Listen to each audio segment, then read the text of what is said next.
Welcome to another episode of Fabitgarage. So we've been working on this thing every free time we got. So for this week, I'm planning on taking this for a first ride this weekend. So because I release videos every Friday, the footage of that will most likely be on next week's video. Sorry guys, but I want to show you guys what I've done this week. So I got the brakes installed, the new calipers, both sides, both fronts are new. As you see there, the two old calipers that I just sandblasted and painted. So now I have 4 new calipers. I don't have to worry about it. I got the wife to help me bleed, and brakes feel awesome. So that's done. Another thing I did, as I mentioned on my last video, is set the ignition timing and adjusted the carburetor. So for the ignition timing, most of you guys that are probably doing a swap are going to go fuel injected, but if you do go carbureted, or if you have another engine in another project car that's carbureted and you're trying to set timing on whatever it is, make sure your timing mark is accurate. And the reason why I say this is because I've seen a lot of people go and get the little arrow and set the timing to that. Turns out that arrow is off and you're not really setting timing. Perfect example right here. So my arrow bolts to my timing cover. Well, my timing cover is aftermarket. It's a brand new aftermarket replacement. So it's not gonna be 100% that on. And plus, those are the, let me see if I can show it. That's just a bracket with an arrow that bolts to the timing cover. Now that can get bent very easily. So before you go and start setting your timing and lining it up with that, make sure that that's actually accurate. So the way I did it is I made my own piston stop, and basically I cut a spark plug and I put a threaded bolt through the center. Let me see if I can find it and I'll show you guys. All right, so here's my homemade piston stop. I cut a OEM spark plug. I knocked the porcelain out of the center and I welded a nut to it so that this bolt can thread down that nut, but it's not really threaded inside of here. So as you can see here. So what you're gonna do is you're gonna turn the crank and you're gonna take out the spark plug.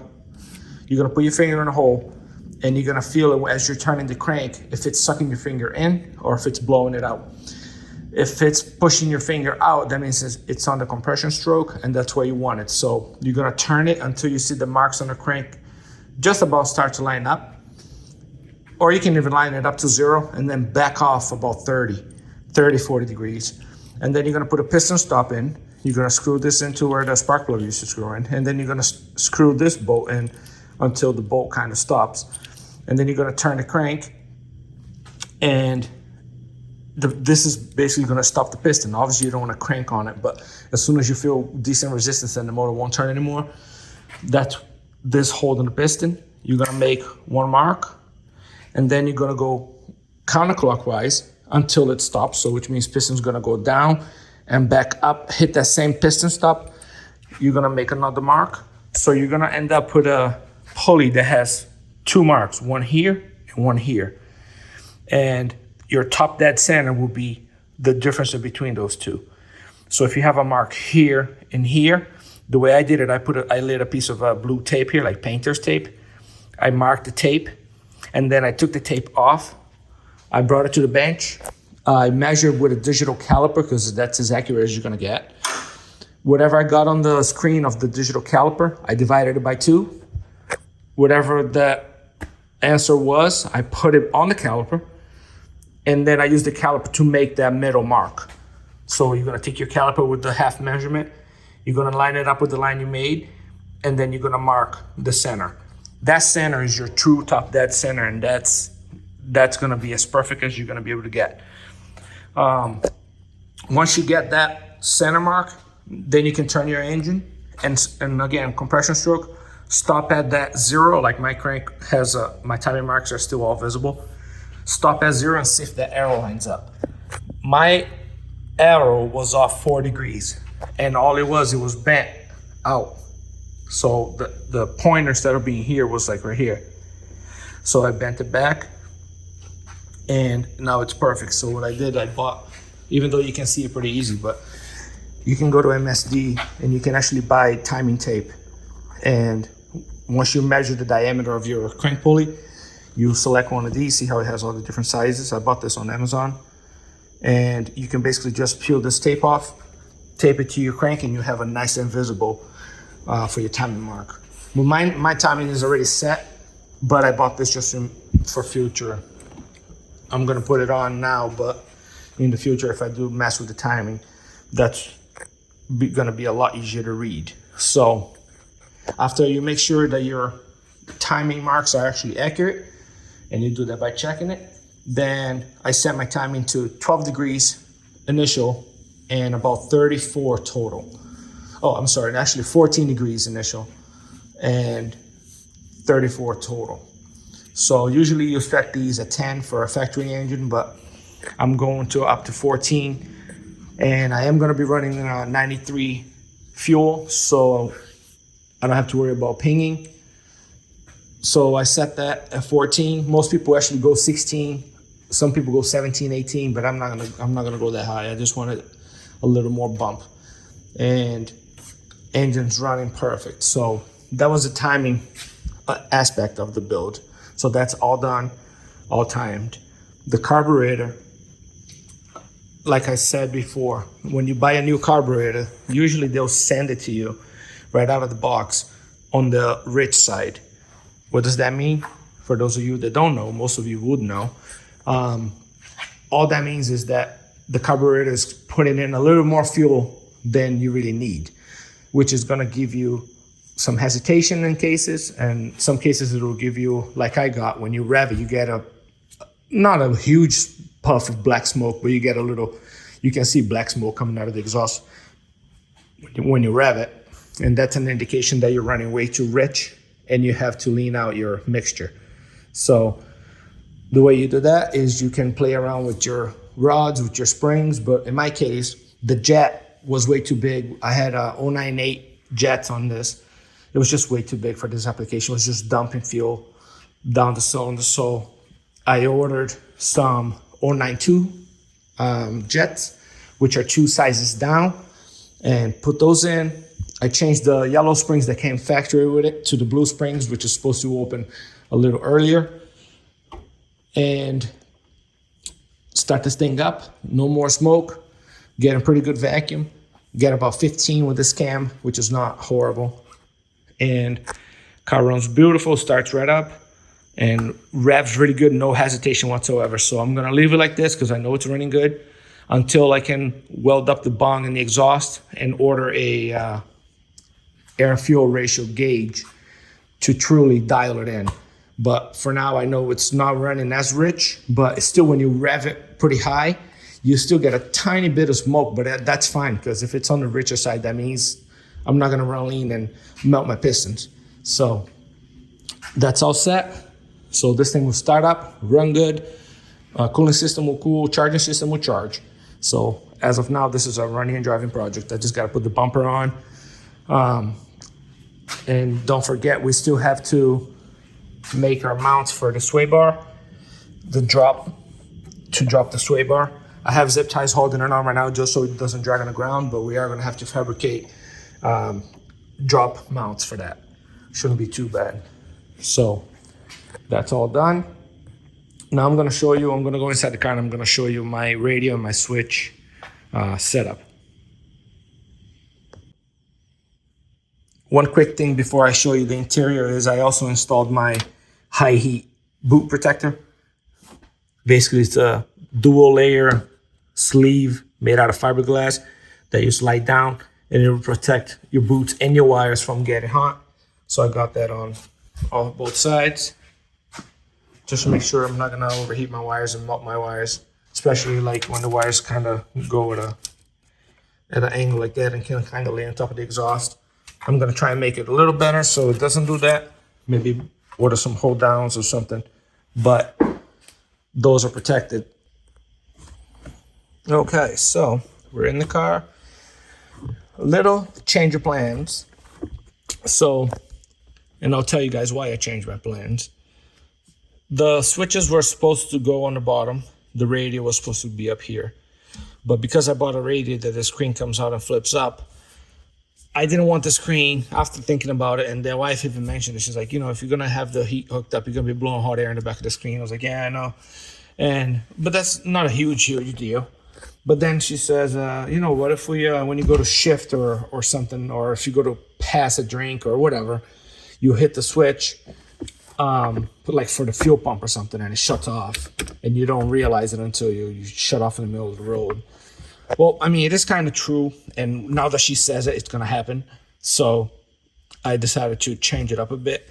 If the switches are up here, it's less chance of me hitting it because they're kind of indented in. And so I decided to put the radio on the bottom. And keep in mind, this has a Bose radio system. So it sounds really loud, really crisp, really nice. My wife had a 99 Miata. And hers had a Bose, but it was the first generation Bose, and it was okay, but this is like a whole nother level. This, for some reason, this Bose on this 04 Miata sounds amazing. You can turn it up and it just keeps going up, and it's so loud. So I like that. I was able to pull up the wiring diagram for the radio and splice it in to the aftermarket radio and still use the Bose amp to power the speakers and hook up the power antenna. I have a power antenna in the car, automatically comes up when you turn the ignition on. A little noisy, but it works okay. So, but the coolest thing is this $110 radio I got, which is, I don't know how you can make something for this cheap, sell it for $110 and still make a profit. And I'm gonna show you, you're gonna see as soon as I turn the key on, all the switches come on. You're gonna see these LEDs here get power. That means that they have power, but they're off. Until I flip the actual switch, then the top light will come on, meaning now you're getting power to whatever's hooked up to them. Right now, nothing's hooked up to them. And then you're gonna get your battery voltage here. But this little radio here, it's pretty awesome. Touch screen's nice and responsive. I'm not getting paid to reveal this radio. I'm just surprised that $110 price point delivered to my door, what it does. And not only that, look what shows up on the screen when I turn it on, which I couldn't believe, because I've bought $500 Pioneer double dents that did not have this option. So you guys ready? So turn the key on, you get battery voltage there. I can turn the switches on like that, but then this radio turns on. That noise is the power antenna, it's not the radio. And look at that. You can pick your splash screen, and I was able to pick Mazda. I've bought radios that were way more money than that and never had that option. You can go in here, you can select Ford, you can select Lamborghini, Maserati. It's like, I mean, not that anybody's gonna buy a $100 radio and put it in a Lambo, but it's just, I was so surprised. I was like, wow, I can actually change the splash screen. That is awesome. So it's kind of cool for $100. Has the Mazda logo. Touchscreen's pretty responsive. So can't really complain much. As long as, if it lasts me a year, honestly, I'll be happy. And again, when the screen comes up, you have plenty of room here, so it's not touching anything. And it hides my switches, so whatever I have on, I can't really accidentally hit it and shut off.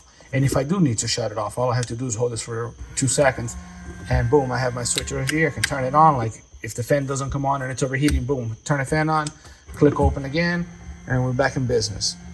So I think this will work good. The vents are not blocked. Hazards are not blocked in case I break down. So I think this will be a better setup, and honestly, for the price, you cannot beat this at all. You can even change the color. See how it lights up red? You can change that to light up blue, green, yellow, any color you want, which is kind of cool. And again, features that the Pioneer that I had on my Tundra, that I paid $429 for it, did not have. I couldn't change the colors on the buttons, and it's like, seriously? So it's kind of cool.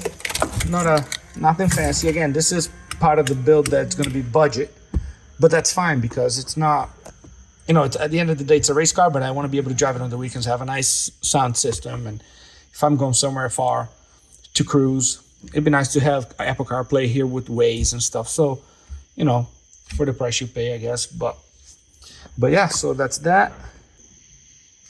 Another thing I did was I installed some LED bulbs for the headlights. I have projector on this, which is only on the nearer NBs. So it lights up nice and white. Let me show you here. It's basically like having HIDs, but they're really bright.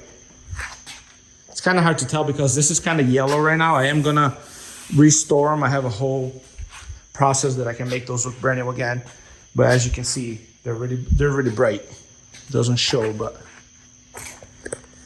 So I got LED lights, getting it ready so when I take it for a drive, I don't get in trouble. You know, you want to catch some attention, but not that much attention. So got the headlights bolted down. All the lights are hooked up. Replaced a couple of bulbs in the front. I still have to replace a tail light bulb. And then I'm gonna pop the bumper on, put the wheels back on. These wheels have junk tires in them, but just for a test drive, it'll be fine. And basically, this we can take it for down the street and watch the temperatures and see how it shifts, see how, throttle response is. And I'm not gonna go too far because if I break down, I'm gonna be able to be pulled back home. So, but yeah, so I'm getting really excited to actually drive this thing without worrying about overheating. So yeah, guys, this is what I got done this week. It's been really hot this week. It's been close to 100 here, and I have a non-insulated steel building. So when it's 100 degrees out, it's about 300 in here.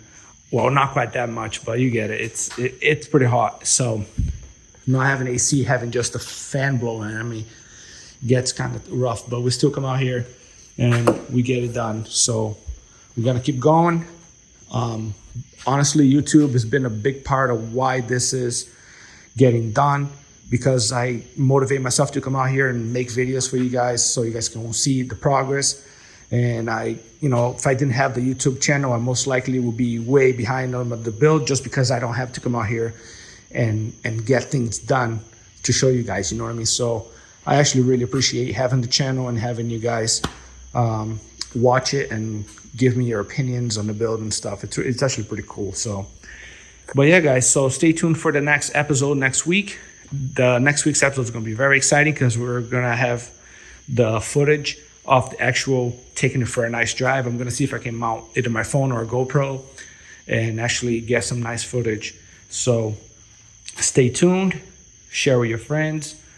Don't forget to ask any questions if you have any. And we'll see you guys on the next one.